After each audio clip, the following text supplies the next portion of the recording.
Hello and welcome back to my channel. Today's video is combining two of my all-time favorite topics, and that is iPad watercolors and printing. I don't know about you, but I have this love-hate relationship with printing. I absolutely adore making these super cute canvas prints, but it can be so frustrating to get it right. And here is what I mean. These two canvas prints look very different from each other, but they actually had exactly the same colors on the iPad. How is this even possible? This is so frustrating. The amount of wasted materials makes me and my wallet cry so much. If you've ever come across this problem, then this video is for you. I'm going to show you a bulletproof way of how to get your colors right the first time, every time. And it will work on any printer or any paper that you might have. No more wasted materials, and it's super fun and easy to do. You will see my exact process, starting with creating the artwork on the iPad and then printing it on the canvas and then framing that final canvas. Let's get started. I will be printing my artwork on this roll paper canvas, but of course you can do this with any other paper as well. Depending on where you are, this roll costs about $100, and so you can see why I really don't want to waste too much of it. And so what we're going to do is only use a very small strip of the canvas to print some color swatches. That way we are not wasting our precious canvas, but we still get to test out the colors before we commit to printing the full-size artwork. Alright, so I'm now in the Procreate app, and here is the color palette that I want to use for my artwork. This is the exact palette that I've used for the artwork that didn't print the way I wanted. So now, instead of just printing the artwork again and hope for a better result, we're going to create a sheet of color swatches. This way we can test all the colors and also the brush texture on a tiny piece of canvas before we commit to the large print. It doesn't take very long to do this, and it'll give you the confidence that the colors you have selected will come out as intended. The important thing here is that you will need to use the same color profile and the same printer settings as the ones that you're using for your artwork. In my case here, you'll see that I'm using the Display P3 color profile. If you don't have this, then any of the RGB color profiles will work as well. You might be a little bit surprised to hear this. And before you jump into the comments to tell me that I'm wrong and that I should be using the CMYK profile, please hear me out. The color profile you choose depends on how you print your artwork. So if you're sending your print away to an external printing company, please make sure that you ask them first what color profile they are expecting from you, and most likely that could be CMYK. But if you're printing your artwork at home on an inkjet printer such as the Epson P800 printer that I have, and it'll most likely be the same if you have a Canon or HP or any other inkjet printer, then you will need to feed that printer an RGB file. These printers have been designed to print vibrant photos, and imagine how bad it would be if every photographer would have to change the photos that they take with a digital camera into the CMYK color space first. And that's why these printers have been designed to take an RGB file and then decide themselves how to mix the colors best to match the picture that you've sent to the printer. And yes, of course, it doesn't always get it right, but this is exactly why we are doing this exercise first. And if all of this sounds super complicated to you, please don't worry. All you have to remember that you want to use the same color space that you're using for your test print as you're using for your final artwork. I recommend sticking to the default color profile in Procreate, and then you don't even have to think about it. When you're painting your color swatches, I also recommend that you use the same brush that you're going to use for that final artwork, and in my case I'm going to use the IPL Shiny Leaves brush, which comes with the IPL Florals painting brush set.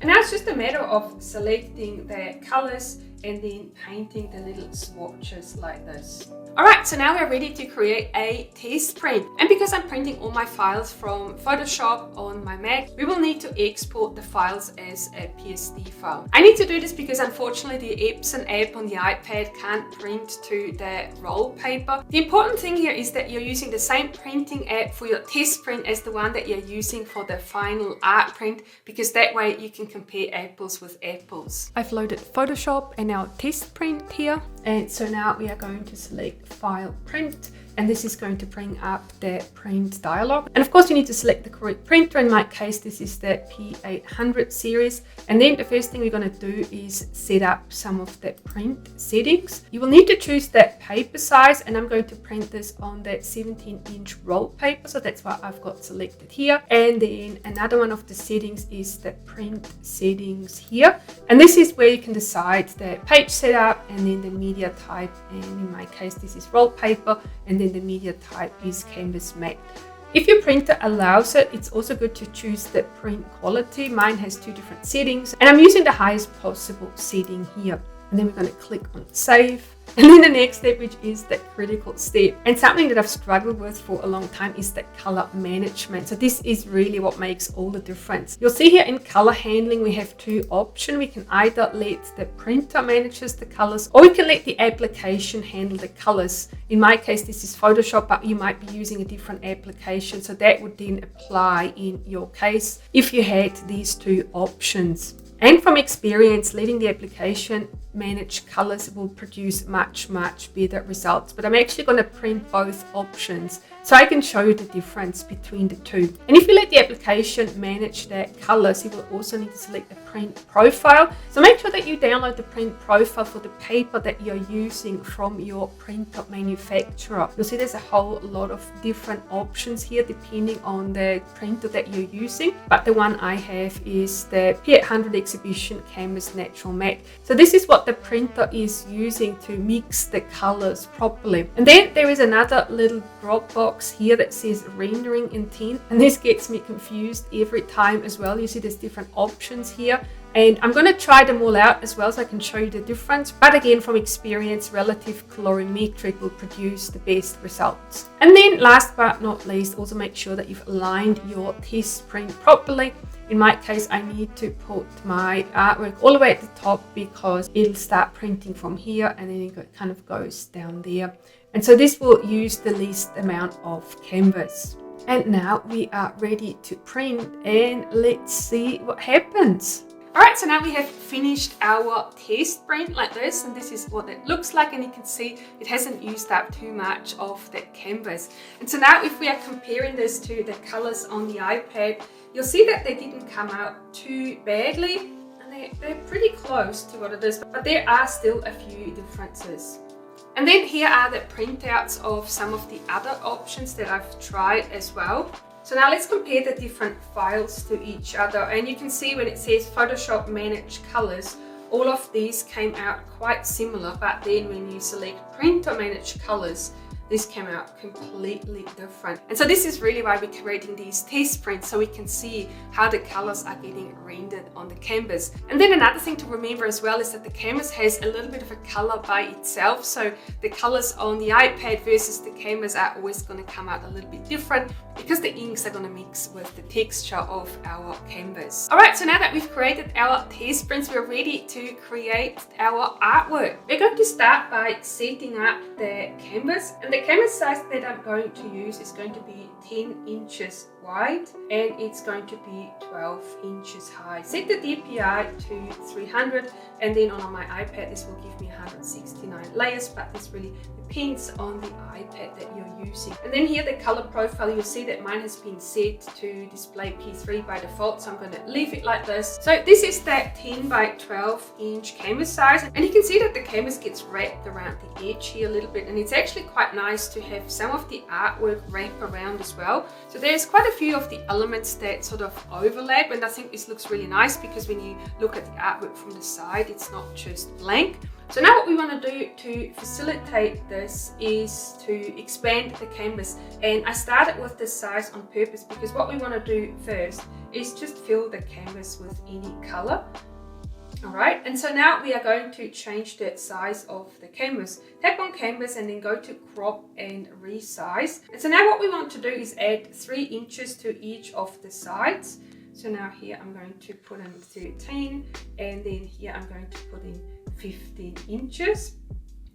And then we want to move the black part here into the middle of the canvas. So if you turn on snapping, you can now align the canvas perfectly centered like this. And now we are going to tap done.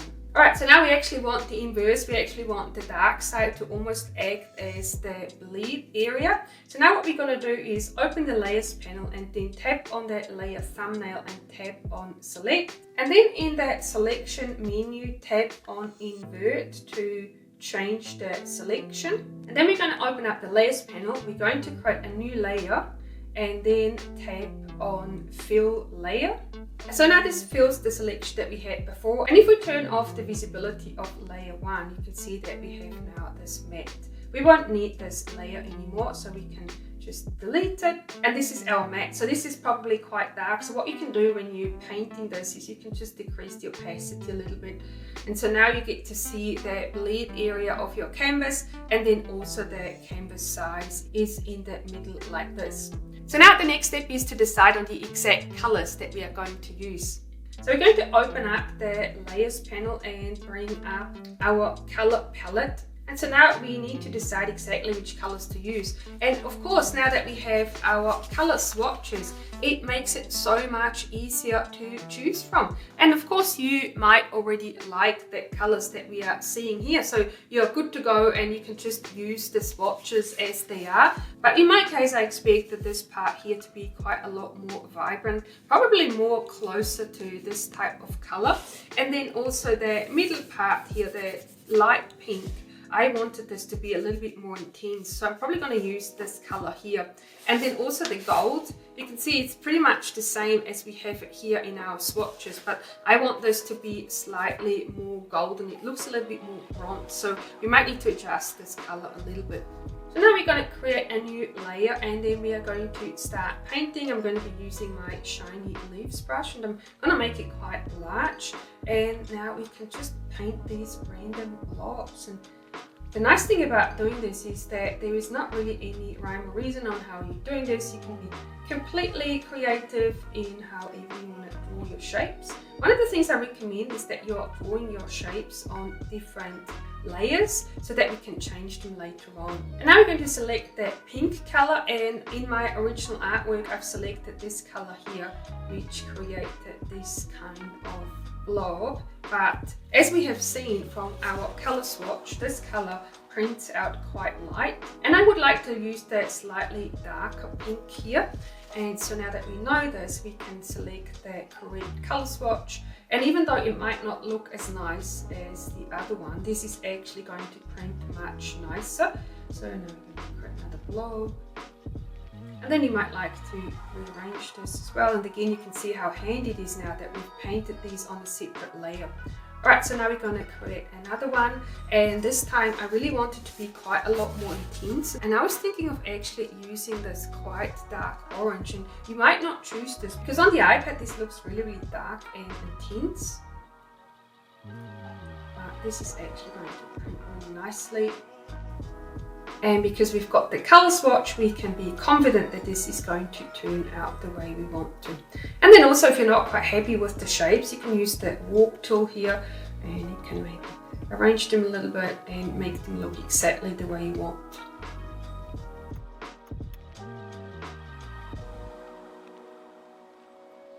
And now this looks good. So now what we want to do is group the 3 layers, and then we are going to center them. So we're going to turn on snapping, and then we can place these in the center of our canvas. And then we're going to paint the leaves around the shapes as well, but I've actually already made these. So now I'm just going to borrow them from a previous artwork, and I'm going to show you how you can do this as well if you wanted to. So now we're going to go back to the gallery, and you can see this is another artwork I've already done, and we've got these shapes. So now what you can do is select the shapes like this, and then you can drag them out, go back to gallery, not letting this selection go, select your artwork and then drop them into your artwork like this. And so now we have the shapes here already, and now we can arrange them a little bit. And then with this shape here, you'll see that we've got a little bit of a problem here. The leaf has been cut off. So now let's see how we can arrange this. And still make it work. Maybe we'll make it a bit bigger and place it here. And so this part is not going to be visible on your artwork. So now we can increase the opacity of our bleed area, so we get a little bit of a preview of what this is going to look like once it's printed. And then once you're happy with this, you can send it to the printer. Now, before we send this to the printer, I actually want to change the color of the gold here a little bit. There's not really any swatch that I want to use for the gold, but I really want to make this a little bit more gold rather than bronze. And so now I'm going to guess a little bit, but we're going to select the golden color here and change the hue, saturation and brightness. And this is now just a best guess. And of course, if you don't want to risk printing the wrong color, then I very much recommend that you create another color swatch to test it out first, but let's see how it goes. So I'm going to turn up the saturation ever so slightly, and I'm also going to increase the brightness, and I think this looks good now. So now we're going to export this as a PSD file, and then we are going to print it. I'm back in Photoshop with my file, so we need to make a few adjustments to the file. Obviously we don't want to print our bleed indicator here, so I'm just going to turn this off, but other than that I think it looks pretty good. So just bear in mind that the colors will not print quite as bright as they are here, but that is totally fine. That's not what we are expecting. We are really expecting the colors to match the color swatches that we already had. And so now we're going to print this file, and of course the most important thing here is that you use the exact same settings that you've used for your test print. Here's our printed canvas, and you can see how nice and bright the colors came out. I'm now going to stretch the canvas on my frame, and then we're going to compare it to my previous attempts so you can see how much of a difference the color swatches make. And there we have it, our finished canvas printed from the iPad, including our color swatches. Now I want to compare this to the previous version so you can see how much of a difference it makes. So this one here is where I've chosen printer managed colors and then relative colorimetry. So this is how the colors end up if I'm choosing this option. And then with these two images here, I have used the same color swatches, but I haven't amended the colors I've been using. So this color here was this one there, and then I have swapped this color out with this one instead to make it more look like it was on the iPad. And you can just see how much nicer this looks compared to the other ones. I really hope you found this video useful. Give me a thumbs up if you did. Subscribe to my channel if you haven't already. And then I'm also going to put up another couple of videos with more artwork and more printing workflows so that you can keep watching and you can keep learning. Thank you so much for watching, and I'll see you in my next video.